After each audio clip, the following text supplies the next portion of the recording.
환자에게 해를 끼치지 말라. 홍관절, 라인병, 피곤해. 말썽거리.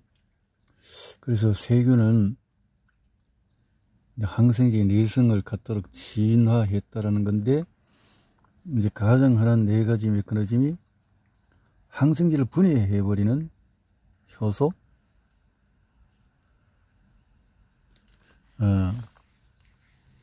항생제가 달라붙지 못하도록 세균의 표면을 변화시켜버리기도 하고, 그러면 항생세균이 살아나간다는 거죠.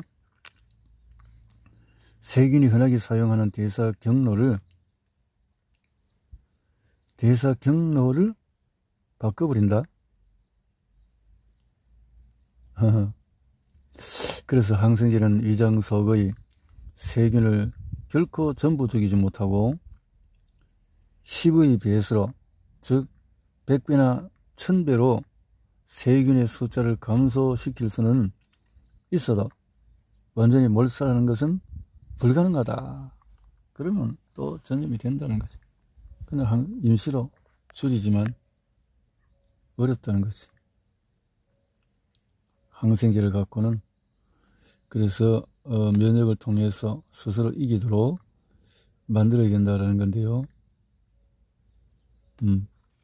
이 사람들이 이걸 믿지를 않으니까 어떻든 빠르게 항생제를 통해서 세균을, 바이러스를 없애버리려고, 암이 생기면 암을 잘라버리려고 노력을 하는데, 그것은 우리 몸이 살기 위해서 반응하는 면역 반응이다. 이렇게 요즘 보는 경향이 많죠. 항생제 시대의 종말에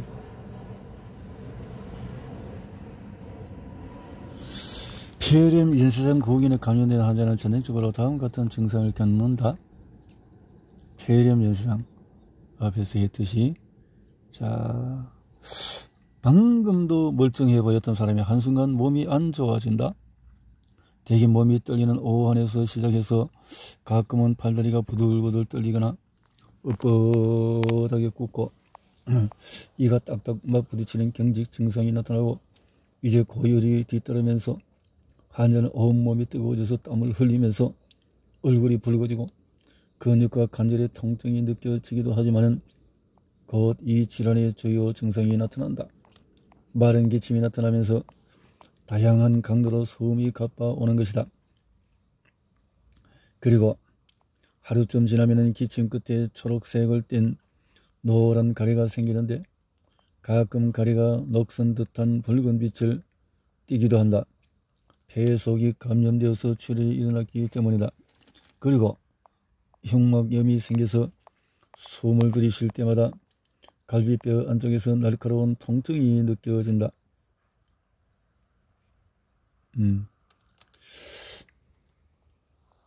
가래가 생기고, 이것은 폐의 바깥쪽 표면까지 감염이 퍼졌다는 신호다. 자, 이럴 때는 어쩔 수 없는 항생제가 투여되기도 하겠지만, 근본적인 이 싸움에서 이길 수 있는 힘이 있다면 싸우도록 해야 된다는 건데요. 인플루엔자균이나 모락셀라 카탈랄리스 같은 세균들, 폐렴의 전형적인 증상을 일으킬 수 있다 하지만 사람들을 입원하게 하거나 중환자실 신세를 지게 만드는 폐렴은 주로 지역사회에서 감염되는 종류가 아니다. 이런 폐렴은 무척 위험하기 때문에 범인인 세균을 확실히 죽이려면 매우 넓은 범위에 걸쳐서 효과를 보이는 항생제를 사용해야 한다. 어렵네요. 폐렴 연쇄성 구균과 인플루엔자균은 실험실에서 쉽게 배양된다. 이 두 세균은 미생물학이 승승장구하던 19세기 후반에 폐렴의 원인균으로 처음 확인되었지만, 하지만 폐렴을 일으키는 세균 가운데서 상당수는 보통의 실험실에서는 배양하기가 어렵고 가끔은 위험한 측면도 있다. 이 폐렴은 전형적이지 않은 잡동사니 같은 미생물에 의해서 생긴다. 비록 수백 년 동안에 인간에게 병을 일으켜왔지만 이 비정형 폐렴은 비교적 최근에 나타난 질병이다. 세균의 정체를 확인하기 위한 간단한 배양 체계가 없기 때문에 그래서 두통 발열이 생기는데 세균은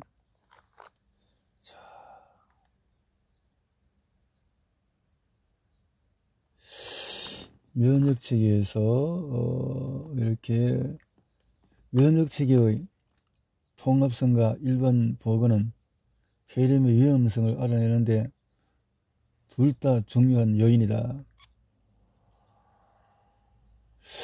그래서 면역체계에서는 흡연자, 아이들, 노인들, 영양실조 환자, 암이나 당뇨병을 앓는 환자, 면역 억제 상태인 사람, 폐렴을 거듭해서 관련 합병증을 얻을 이 가능성이 그러면 높아진다 라는 거죠. 자, 폐렴은 이야기가 완전히 다르다. 세균성 기관지염에 걸렸다면은 항생제 치료를 해야 한다. 입원해야 할 정도로 심각한 폐렴은 대부분 폐렴 연쇄성 고균이라는 세균에 의해서 일어난다. 이 세균에 감염된 환자에서 가래 샘플을 얻어서 그람 염색이라는 기법으로 확인해보면 현미경 아래서 청색을 띤 보라색으로 염색된 한 쌍의 점들이 보일 것이다. 이 세균은 미생물학이 발달하기 시작한 초창기부터 폐렴의 주범이라고 알려졌다 하지만 항생제가 발명된 이후에도 폐렴 연쇄성 고균은 세균 가운데서 가장 두려운 존재로 그래서 많은 사람이 쓰러지고 죽게 되어졌다는 거죠. 그런데 이 개발도상국에서는 많이 죽어도 선진국에서는 확률이 아주 낮다라는 건데요. 또 노인들이 굉장히 높은 그 몸에 면역이 떨어지고 힘이 없으면 당한다는 건데요.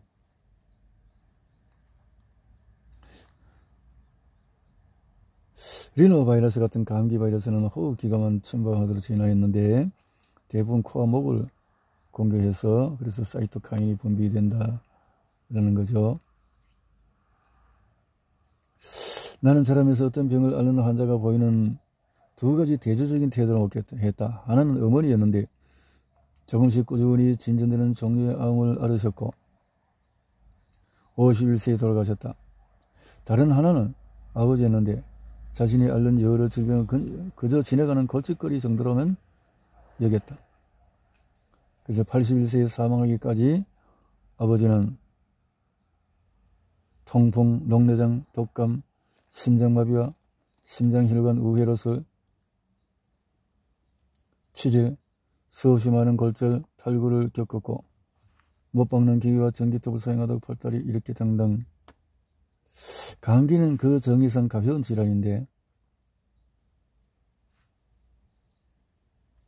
그러나 몸이 약하면은 이기질 못하는 거죠.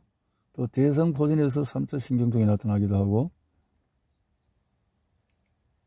이런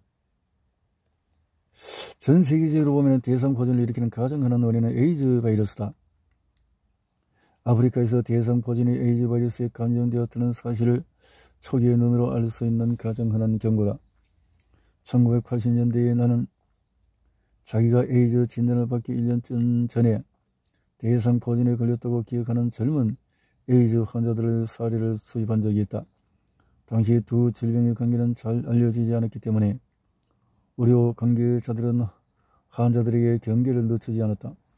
나 역시 당시 30대였던 한 남성 동성애자 친구가 대상포진에 걸렸다는 말을 듣고 무척 두려워했던 일이 기억난다. 하지만 무척 다행히도 그 친구는 잘 살아있고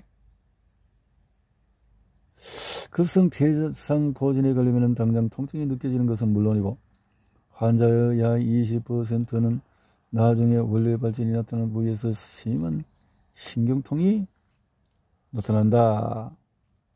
대상포진을 일으키는 가장 흔한 원인은 바로 노화이다. 우리 몸의 다른 모든 부위와 마찬가지로 면역기 역시 시간이 지날수록 노쇠한다. 그러면 VZV는 자기가 갇혀있던 신경절에서도 쉽게 탈출할 수 있으며 그에 따라서 전체 인구의 30에서 50%가 살면서 한 번쯤은 대상포진을 겪는다. 대부분은 예상치 못하게 느닷없이 일어나지만 심하게 스트레스를 받거나 다른 질병과 동시에 나타나기도 한다. 대상포진은 백혈병이나 림프종을 비롯한 암 같은 심각한 질병을 겪고 있다는 전조 증상이 될 수도 있다. 40세 이전에 대상포진에 걸린 환자를 보면 의사들은 이러한 다른 질병에 걸리지 않았는지 면밀하게 검사한다.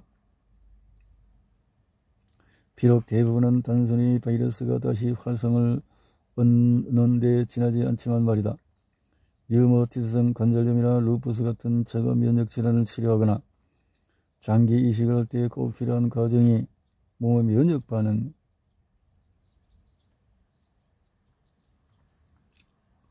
신경접합 후 안에 딱 숨어버리고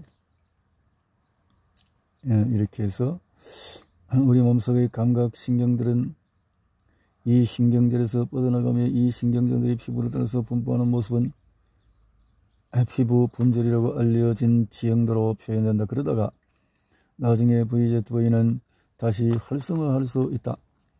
바이러스가 신경절에서 나와서 신경을 따라서 이동하며 피부 표면에 심한 염증을 일으켜서 대상포진의 전형적인 증상인 수포가 나타난다.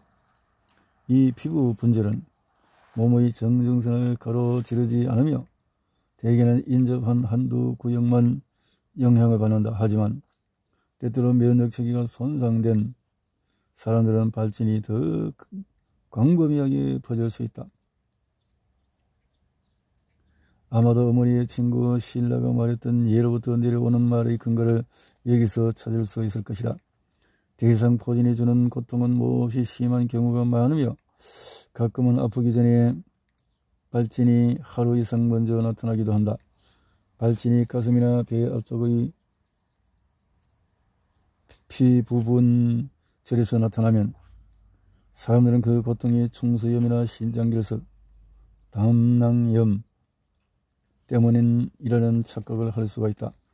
드물게는 심장발작과 비슷하기도 하다. 두 환자와 같이 생활하면 전염될 확률이 약 90%일 정도다. 어린 시절에 수두에 걸리면 심각한 합병증이 나타나는 경우는 드물다. 일부는 뇌에 경미한 염증이 생겨서 일시적으로 몸의 균형과 통제 능력이 영향을 받기도 하지만 거의 대부분 자연스럽게 낫는다. 다만 수두에 걸린 아이 가운데서 열을 내리기 위해서 아스피린을 먹었다가 라이 증후군이라는 위독한 병을 얻는 경우도 드물게 존재한다. 아침입니다. 네, 여보세요. 좋은 아침입니다. 예. 예. 예. 아니요. 나는 차 안에서 늘 잠자는 그런 시간을 보내니까